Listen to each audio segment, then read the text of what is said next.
Bonjour. It is a beautiful summer morning here north of Richmond Hill, Ontario, and I am in the French Model T. This is the car that put France on wheels. It is, of course, the Citroën 2CV, the 2CV. And this is possibly the most important French car ever made. And I also think that a lot of people underestimate how practical and usable these cars are today. So let's start it up and I'll show you guys all there is to know about the Citroën 2CV.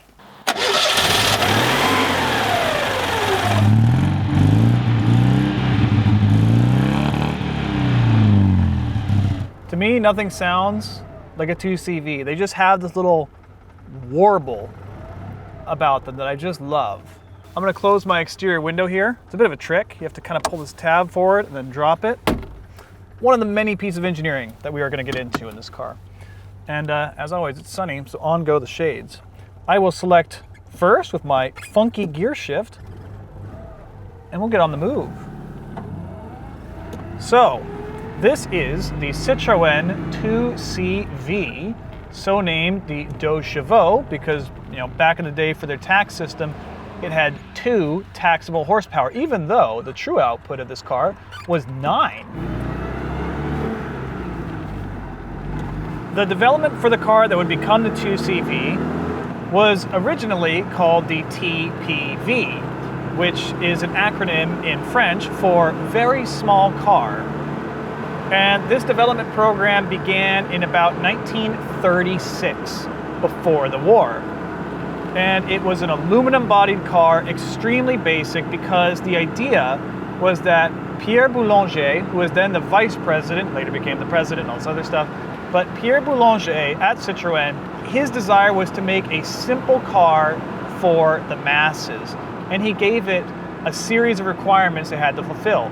It had to achieve 50 kilometers an hour, it had to haul 50 kilograms of goods, and it had to achieve 95 miles per gallon. And Boulanger was obsessed with the weight target. He wanted it to be extremely lightweight. In fact, he measured and weighed every individual component and sent them back to be redesigned if he felt they were going to be too heavy.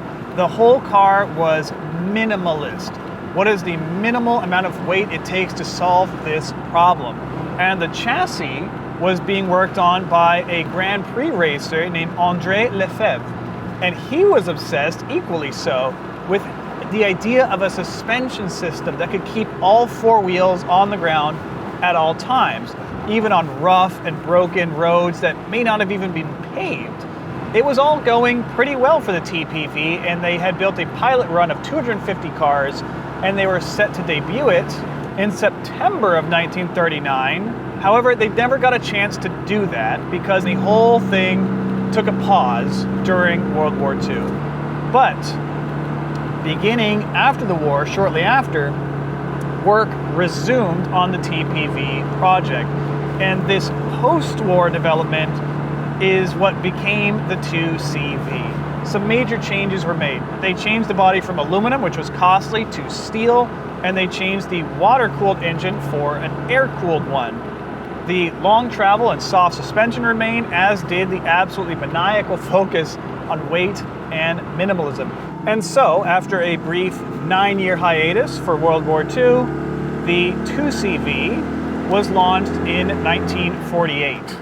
Now, the very first ones they built were simple to say the least. You did get 2 headlights, that was an improvement. However, you didn't get a fuel gauge. You had to dipstick the tank to know how much gas you had. And the windshield wipers were not electrically powered, they were driven off the speedometer cable. So the faster you went, the faster the wipers operated. Of course, that also meant if you were stopped and it's raining, you don't have wipers. This attitude of minimalizing systems is everywhere in a 2CV. My favorite example being the way that the doors and the hood and the trunk all attach with this little, they call it a P-channel kind of hinge. And it's literally just a crimped piece of metal in the shape of the letter P, and it allows it to slide up and down on a hinge. But if you cared, you can slide the doors, you can just take the doors off by just lifting them up. They're kind of just held in with gravity, and the same with the trunk. You would just slide it sideways to get it off, or the hood. And take the windows, for example. A crank window has a lot of things going on. You have a track, you have gears, you have all these things that have to work. This is a little clip I press, and I just push the window open like that. And then to close it, I just let it fall. There's simple stuff like this all over the car. I have a dash vent. I just turn this knob, and this little dashboard thing opens up ahead of me, and I get fresh air into the cabin. The other interesting thing, idea of minimalism, is the roof, which, as you can see, I have rolled back. They used a fabric top, a full fabric top, for quite a few reasons. Number one, it's steel you don't have to buy. Steel was hard to come by in post-war France, so why use more of it if you don't have to? It also took weight off the top of the car so that it could be more stable and have a lower center of gravity, and it also meant that you could carry anything in a 2CV because it sticks through the roof. And it's also just nice. It's pleasant. I have a fully open experience, and every single 2CV was pretty much like this with the rollback fabric roof. But look at the suspension over these bumps. That is the wonder of the 2CV. And the reason it's able to go over bumps like that is that it has four-wheel independent suspension. But not only that, it's because it's constructed in a way that I don't think any other car has been since. Essentially, each of the four wheels have a little arm that attaches it to a spring. The front left is linked to the rear left, and the front right is linked to the rear right. However, there's nothing linking the right to the left on the front or the back. And all that wacky engineering means that you can enjoy a 2CV across any road.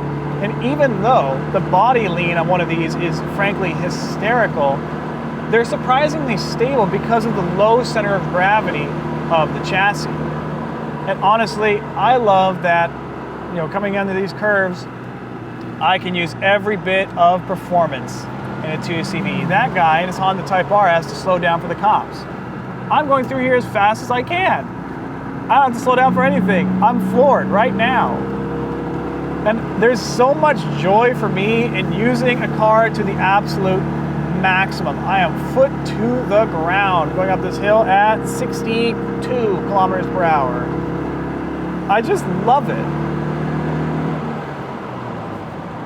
You might look at the power figure of this car, 28, 29 horsepower, and think it's not enough to get you around. But like everything else in the 2CV, it's just enough.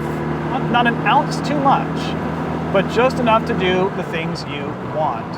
And driving a 2CV is so much fun because you are involved in this experience. There's so many sounds and things happening in the car, and you have to be involved because if you forget, if you doze off, if you aren't paying attention to what gear you're in, you're not going to make it up the next hill. And because there's no tachometer, you need to remember what gear you're in. You need to think about what the engine's doing. You have to look down the road. It's a car that makes you think about driving. And if you like driving, I really think you'll like the 2CV. And if you like driving 2CVs, well, then you should reach out to the Citroën Autoclub of Canada. As well, a huge thank you to George Dyke for loaning me his amazing Citroën 2CV for the day. George is the longtime president of Citroën Autoclub of Canada. They put on a ton of great events, and you can find their website at citroenv, spelled the French way, .com. citroenv.com. I highly recommend checking out the Citroën Autoclub of Canada. They always put together fun events. They drive and enjoy these cars. It's just a lot of fun. So you don't have to own one to be a part of the club. You just have to appreciate them. Shifting gears, maybe we can talk about the engine. I'll show you full power. Here we go first. Push forward in the second. Foot to the floor. I have these little shift markers on the tach to tell me how fast I can go in each gear. Here's second. And you can actually hear the secondary is open because this is a two-barrel carburetor, a primary and a secondary jet. And that is 70 kilometers per hour. Put it in fourth. All 2CVs had that two-cylinder engine in various outputs and forms. The earlier cars were 375cc, they went up to 425 and then 435 until we get what this car has, which is the big block. This is a 602cc which is by far the most powerful and capable engine that they put in a 2CV. Depending on the variant of 602, you're making between 28 and 33 horsepower, which is enough to propel this car on flat ground to about 115 kilometers per hour, which is about 75 miles an hour. The earlier 425cc cars, they're really not happy going much over 50 miles an hour. So the capability of a 2CV really depends on the size of the engine. But this 602 car is actually owned by a good friend of mine and a longtime president of the Citroën Autoclub of Canada, George Dyke, and he has driven this car all over the continent. This car has been across America multiple times. He's put 90,000 kilometers on it. This car has driven America coast to coast. These later 602 cars are really capable, even on the highway, even at speed, and you can road trip them. They're actually a lot of fun. I personally road tripped a 602 CV 1,000 miles in a weekend with a good friend of mine, and they're actually deceptively usable. You look at these cars and they look silly and old-fashioned and they only make 28 horsepower and you think, well, it's not really going to do anything for me. However, you would be surprised. And by the virtue of that long travel suspension, because these cars were designed to drive over bombed out post-war French roads that had terrible pavement or no pavement at all, they ride so smoothly. They are just a joy to drive. In my opinion, the earlier models, they have more classic charm. This is a 1987 model with the 602, and it gives up a bit of the classic charm, but it's much more usable than those early 425 and 435cc cars. And I think it's fun to drive classic cars like the Citroën 2CV, and I hope you enjoy watching videos about them. To help me make more videos like this one, it really does help me if you hit the subscribe button, if you like the video, if you leave a comment, all that good stuff. And if you have a car you'd like to see featured on the channel, please reach out to me at classiccarsandclayton@gmail.com. So, do you want to own a 2CV? Are they good cars to own? Well, for one thing, they're hard to find in North America because they were never officially sold here.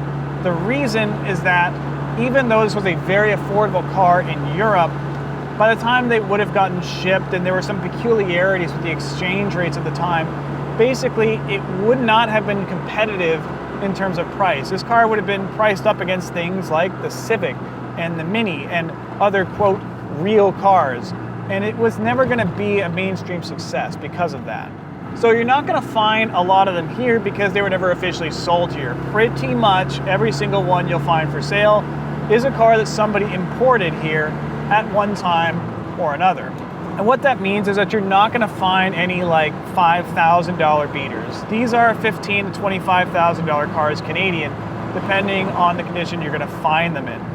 That being said, no 2CV, with a few exceptions, there's no 2CV that's truly expensive because they made so effing many of these things. They made just under 4 million 2CVs in a historic production run from 1948 to 1990. However, if you include all the 2CV spin-offs, the Ami, the Diane, the Mahari, so many different variants based on these mechanicals, that number gets closer to 9 million. And I do think from 1948 to 1990, essentially unchanged, I think speaks to the inherent goodness of the chassis, of this package. The 2CV was a car so far ahead of its time that it managed to outsell and outlive so many of its competitors. And the reason they sold so many and for such a long time is the inherent engineering brilliance of the 2CV. It's a masterclass in a car for the masses.